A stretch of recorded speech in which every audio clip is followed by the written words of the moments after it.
ಇವತ್ತಿನ ವಿಡಿಯೋ ತುಂಬ ಜನಕ್ಕೆ ಬೇಜಾರಾಗುತ್ತೆ ಆ್ಯಂಡ್ ತುಂಬ ಜನಕ್ಕೆ ಕೋಪ ಬರುತ್ತೆ. ಬಟ್ ಆ್ಯಕ್ಚುಲಿ ಇದೇ ಫ್ಯಾಕ್ಟು. ನಾನು ನಿಮ್ಮನು welcome to Manoj Kannadiga. Let start.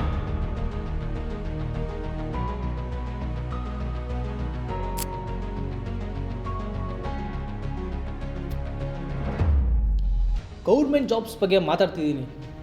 ನಿಮ್ಗೇನಾದರೂ 2025 15,000 ಸಂಬಳ ಇದ್ದರೆ ಈ ಮೊಬೈಲ್ನ ಇಲ್ಲಿರೋ ಲ್ಯಾಪ್ಟಾಪ್ನ EMI ತಗೋಬೇಕಾಗುತ್ತೆ. ಅದೇ ಒಂದು ಗೌರ್ಮೆಂಟ್ ಜಾಬ್ ಸಿಕ್ಕಿದ್ರೆ, ಈವನ್ ಕ್ಲರ್ಕ್ ಜಾಬ್ ಸಿಕ್ಕಿದ್ರು ಫಸ್ಟು ಪೇಮೆಂಟಲ್ಲೇ ನೀವು ಈ ಮೊಬೈಲ್ನ ಮತ್ತು ಲ್ಯಾಪ್ಟಾಪ್ನ ತಗೋಬೋದು. ಆ್ಯಂಡ್ ಆಲ್ಮೋಸ್ಟ್ 100ಗೆ 50% ಆಫೀಸರ್ಸ್ ಆರ್ ಕರಪ್ಟ್ ಆಫೀಸರ್ಸ್. ಇದ್ರ ಬಗ್ಗೆ ಹೇಳೋ ಅವಶ್ಯಕತೆನೇ ಇಲ್ಲ ಅಂತ ಅನಿಸುತ್ತೆ. ನಿಮಗೆ ಗೊತ್ತಿರುತ್ತೆ ಸಮಾಜದಲ್ಲಿ ತುಂಬ ನಡೀತಿದ್ದಾವೆ ಈಗ.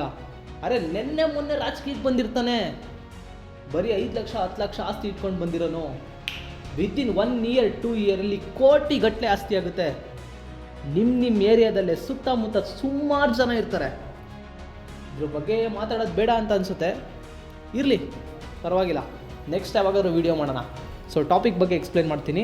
ಸೊ 2014ರಿಂದ 2019ವರೆಗೂ 22 ಕೋಟಿ ಆಸ್ಪಿರೆಂಟ್ಸು ಗೌರ್ಮೆಂಟ್ ಜಾಬ್ಸ್ಗೆ ಅಪ್ಲೈ ಮಾಡಿರ್ತಾರೆ. ಅದರಲ್ಲಿ ಕೇವಲ 7 ಲಕ್ಷ ಜನಕ್ಕೆ ಮಾತ್ರ ಗೌರ್ಮೆಂಟ್ ಜಾಬ್ ಸಿಗುತ್ತೆ. ಆ್ಯಂಡ್ ಇನ್ನೊಂದು ಸರಿ ರಿಪೀಟ್ ಮಾಡ್ತಿದ್ದೀನಿ, 22 ಕೋಟಿ ಆಸ್ಪಿರೆಂಟ್ಸ್ ಅಂದರೆ 2,200 ಲಕ್ಷ ಜನ ಗೌರ್ಮೆಂಟ್ ಜಾಬ್ಸಿಗೆ ಅಪ್ಲೈ ಮಾಡಿದ್ರೆ ಕೇವಲ 7 ಲಕ್ಷ ಜನಕ್ಕೆ ಮಾತ್ರ ಸಿಗುತ್ತೆ. 1000ರಲ್ಲಿ 3 ಜನಕ್ಕೆ ಮಾತ್ರ ಸಿಗುತ್ತೆ. ಇನ್ನು ಪರ್ಸೆಂಟೇಜ್ ವೈಸ್ ಲೆಕ್ಕ ಹಾಕೋದಾದರೆ 100%ಅಲ್ಲಿ 0.03% ಅಷ್ಟೇ. ಇವನ್ 1% ಪೀಪಲ್ಸಿಗೆ ಕೂಡ ಗೌರ್ಮೆಂಟ್ ಜಾಬ್ ಸಿಗಲ್ಲ. ಈಗ ನಿಮಗೆ ಒಂದು ಡೌಟ್ ಬಂದಿರುತ್ತೆ, ಬರೋ ಅಷ್ಟು ವರ್ಷ ಪ್ರಿಪೇರ್ ಆಗಿರೋದು 100% ಎಲ್ಲೋ ಒಂದು ಕಡೆ ಯೂಸ್ ಆಗೇ ಆಗುತ್ತೆ ಆ ನಾಲೆಜು ಅಂತ.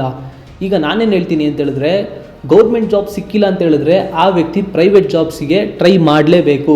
ಪ್ರೈವೇಟ್ ಜಾಬಿಗೆ ಹೋಗಬೇಕು ಅಂತ ಹೇಳಿದ್ರೆ ಇಂಗ್ಲೀಷ್ ನಾಲೆಜ್ ತುಂಬ ಇಂಪಾರ್ಟೆಂಟ್ ಆಗಿರುತ್ತೆ ಆ್ಯಂಡ್ ಕಮ್ಯುನಿಕೇಷನ್ ಸ್ಕಿಲ್ ಕೂಡ ತುಂಬ ಇಂಪಾರ್ಟೆಂಟ್ ಆಗಿರುತ್ತೆ. ಸೊ ಪ್ರತಿಯೊಬ್ಬ ವ್ಯಕ್ತಿನೂ ಅಷ್ಟೇ ಗೌರ್ಮೆಂಟ್ ಜಾಬ್ಸ್ನ ಬರೀತಿದ್ದಾನೆ ಅಂತ ಹೇಳಿದ್ರೆ ಅವನ ಮಾತೃಭಾಷೆಯಲ್ಲಿ ಅವ್ನಿಗೆ ಯಾವ ಲ್ಯಾಂಗ್ವೇಜ್ ತುಂಬ ಕಂಫರ್ಟ್ ಇರುತ್ತೋ ಅದೇ ಲ್ಯಾಂಗ್ವೇಜಸಲ್ಲಿ ಗೌರ್ಮೆಂಟ್ ಜಾಬ್ಸ್ನ ಬರೀತಾರೆ.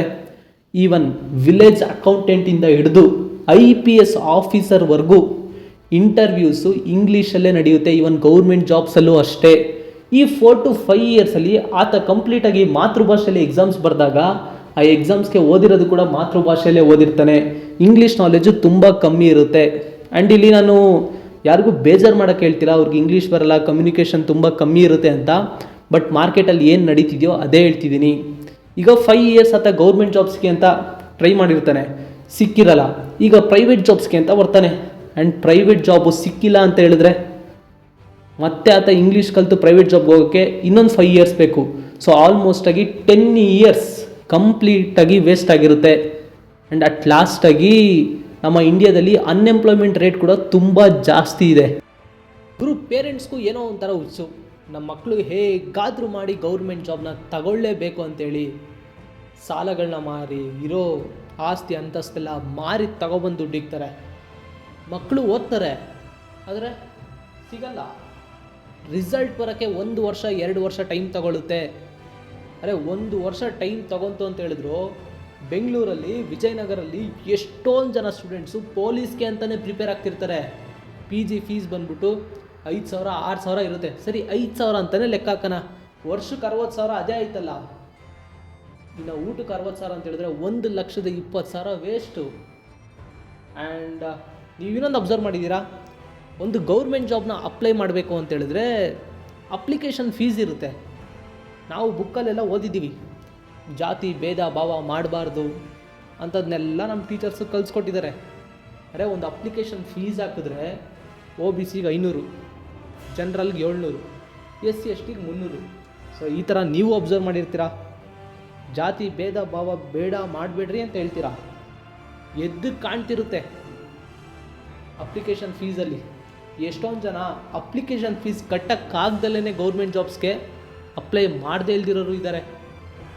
ಅಪ್ಲಿಕೇಶನ್ ಫೀಸ್ನ ಕಟ್ಟಿ 5 ವರ್ಷದಲ್ಲಿ 22 ಕೋಟಿ ಜನ ಆಸ್ಪಿರೆಂಟ್ಸ್ ಅಪ್ಲೈ ಮಾಡಿದ್ದಾರೆ ಅಂತ ಹೇಳಿದ್ರೆ, ಫ್ರೀ ಅಪ್ಲಿಕೇಶನ್ ಇದ್ದಿದ್ರೆ ಇನ್ನೂ ಎಷ್ಟು ಜನ ಆಗ್ತಿದ್ರು ಒಂದು ಸರಿ ಯೋಚನೆ ಮಾಡಿ. Is it right?